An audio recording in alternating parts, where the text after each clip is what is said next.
Olá a todos, bem-vindos ao canal Mais Foco. Meu nome é Vítor Pinheiro e neste vídeo vamos falar sobre imobiliário. Todos sabemos que o imobiliário tem estado em alta nos últimos anos e o crescente investimento só tem travado com a chegada da pandemia e com esta infeliz situação que muita gente se encontra, ou pelo menos espero eu, se encontravam. As rendas estão caras e, como muita gente defende, alturas de crise pode ser uma boa altura também para fazer investimentos. Então eu quis fazer aqui um vídeo a falar sobre o que está a acontecer no imobiliário em Portugal, seja para pessoas que querem comprar a sua primeira habitação ou talvez também para investir. Se olharmos para aquilo que foi o último ano, podemos constatar que realmente o ritmo de preços em Portugal, de casas, desacelerou. Especial atenção aqui para Lisboa, com um declínio de quase de 8%. Eu sei que isto pode parecer mentira, dado que o preço das casas é muito alto, mas esta tendência de abrandamento no crescimento dos preços já está a acontecer desde o final de 2018.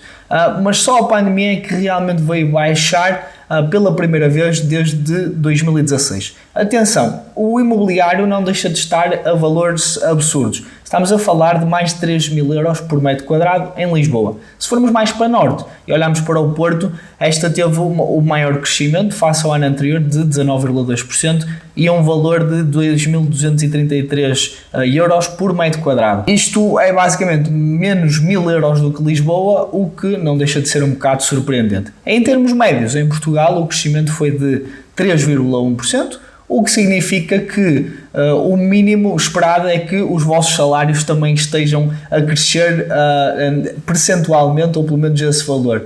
Mas agora vamos olhar aqui para o mais em detalhe. Antes disso, façam uma pausa no vídeo, não se esqueçam de colocar o vosso gosto neste vídeo e subscrever ao canal. Se vocês gostam deste tipo de conteúdo, podem ficar à espera de mais vídeos futuros sobre compra da primeira habitação ou compra de habitação para investidores. Por isso, não deixem de passar aqui para próximos vídeos. Se olharmos um bocado mais em detalhe, visto que Lisboa está a contrariar um bocado a tendência em Portugal, através do relatório da Global Cities Index gerado pela Knight Frank, vemos que o preço do segmento de luxo em Lisboa na realidade subiu em 2,4% e muito à frente de outras capitais europeias, o que nos deixa ainda com uma sensação de maior frustração. O que retiro disto é que as classes médias e baixas estão a ter algum alívio nos preços das casas em Lisboa. Continua também a mostrar que ainda não é suficiente para que um cidadão português possa comprar uma habitação em Lisboa, pelo menos não com um grau de risco aceitável. Outros dos fatores é o alojamento local, que foi muito afetado, e segundo os dados da Associação de Alojamento Local em Portugal, verificou-se um saldo negativo de 114 habitações em 2020. Mas realisticamente eles viram uma diminuição de mais de 1.800 alojamentos. Isto pode não se notar nos números oficiais porque há penalizações fiscais se abandonarem a atividade ou até mesmo o risco de perderem licenças em zonas históricas, mas a realidade é que afetou muitos investidores. Podemos também olhar para o trabalho remoto. Muitas pessoas estão ou estavam em Lisboa muito por causa da centralização dos trabalhos. Eu também estive. Lisboa é o hub das maiores empresas e multinacionais e o facto de terem começado a permitir as pessoas a trabalharem completamente de casa pode mudar o cenário habitacional. Será que as pessoas vão se manter em Lisboa a pagar rendas astronómicas? Claro que não. Por isso é que em zonas, principalmente no interior, se tem visto um influxo de pessoas, de compras de terrenos e a compra da habitação e os preços continuam a aumentar. Para vocês que me estão a ver de zonas que costumavam ter preços mais simpáticos, isto pode também explicar o aumento dos preços na vossa cidade. Muitas pessoas esperavam que a pandemia viesse baixar os preços das casas, mas apenas confirmamos que isso aconteceu em Lisboa, por alguns daquilo que foram os motivos que eu já vos mostrei. É um facto que o ritmo de subida abrandou, mas no entanto continuam a ficar ainda mais caras. E porquê?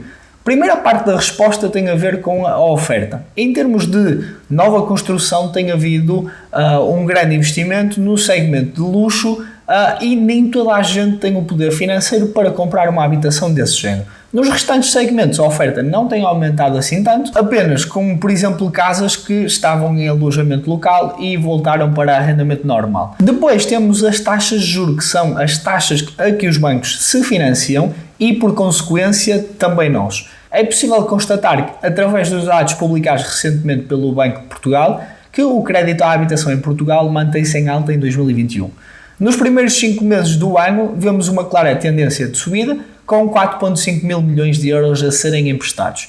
Isto diz-nos que as pessoas continuam a comprar casas e não se importam de comprar a um preço mais alto, porque as taxas de juros estão em mínimos históricos.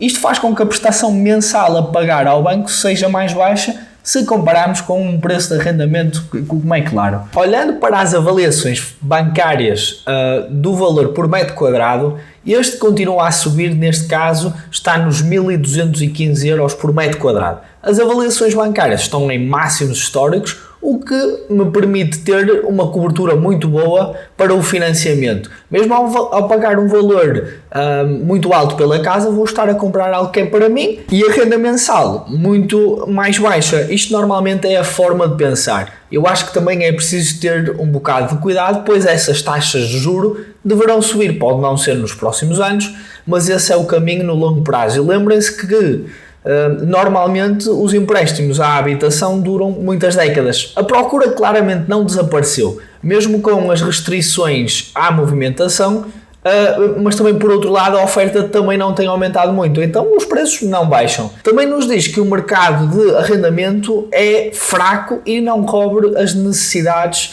dos inquilinos portugueses. Tal como eu tinha dito antes, uma das grandes tendências é mesmo mudar para fora dos grandes centros urbanos, e essas pessoas vão à procura de mais espaço. Apesar de uma família não conseguir comprar uma casa específica no centro urbano, se calhar já consegue comprar ou fazer uma boa oferta por uma casa com maiores dimensões nos arredores, fazendo com que o preço também não diminua nessas zonas. Outra das tendências é a compra de terrenos para construção. As famílias querem mais espaço, mais conforto, espaço exterior, muito por causa da pandemia, e também do trabalho remoto. Durante o ano 2020 a procura por terrenos aumentou bastante em todos ou quase todos os distritos e em alguns casos até duplicou ou mais. Bragança está no topo com uma subida de 600% e depois temos Braga, que é a minha cidade, com 219% de crescimento na procura por terrenos. Em 2021, o volume de transações imobiliárias voltou em força. Podemos ver os resultados do primeiro trimestre da Remax, que subiram 45%. Têm perspectivas muito boas e o objetivo é tornar 2021 o melhor ano de sempre, ultrapassando os resultados de 2019. De salientar que eles também querem aumentar o número de consultores por todo o país. Mencionaram que os distritos com maior volume de transações foi Aveiro, Braga e Coimbra, em que tiveram aumentos de 30% a 40% em comparação com o ano anterior. Relativamente às nacionalidades que mais compraram imóveis, os portugueses claramente lideram o volume de transações negociados, foram responsáveis por 85% das compras e arrendamento de imóveis. Brasileiros cerca de 5% e 10% outras nacionalidades, como por exemplo angolanos ou ingleses. Em termos de imobiliárias no geral, vemos que o crescimento é surpreendente.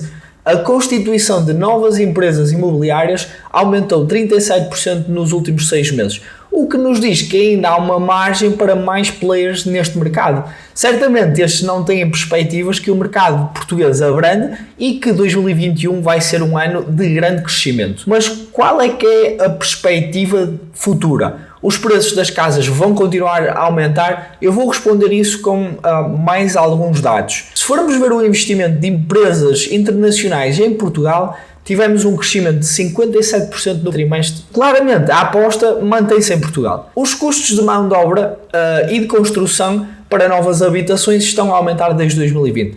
Preços da madeira, alumínio, cobre, entre outros. Isto muito por culpa do que aconteceu durante a pandemia, que foi os problemas de cadeias de abastecimento por todo o mundo. Os salários de trabalhadores desta área têm aumentado bastante e a procura pelos seus serviços para construção e para reabilitação de edifícios não tem abrandado. Se nós olharmos agora para as poupanças das famílias, segundo o INE, está em máximos no primeiro trimestre de 2021 e já 2020 tinha sido um ano recorde.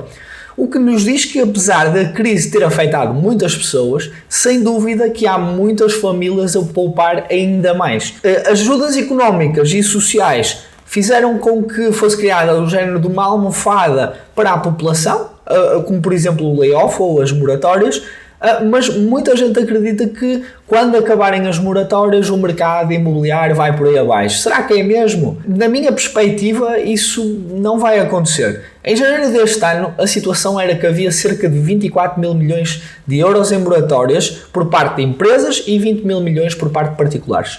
Certamente é um grande montante e isto não quer dizer que as pessoas não têm capacidade para pagar essas moratórias. Muitas pessoas apenas utilizaram esse apoio e também isso ajudou nas poupanças das famílias. Podemos ver que tem havido uma redução mês após mês. E em maio o valor era 38 mil milhões, menos 10 comparado com o pico de setembro de 2020. Mas para todos os efeitos vamos olhar para o pior dos cenários. E se realmente as pessoas e empresas não conseguirem pagar as moratórias e têm de vender os imóveis ou até mesmo o banco fica com eles? Será que vamos ter a tal quebra de preços?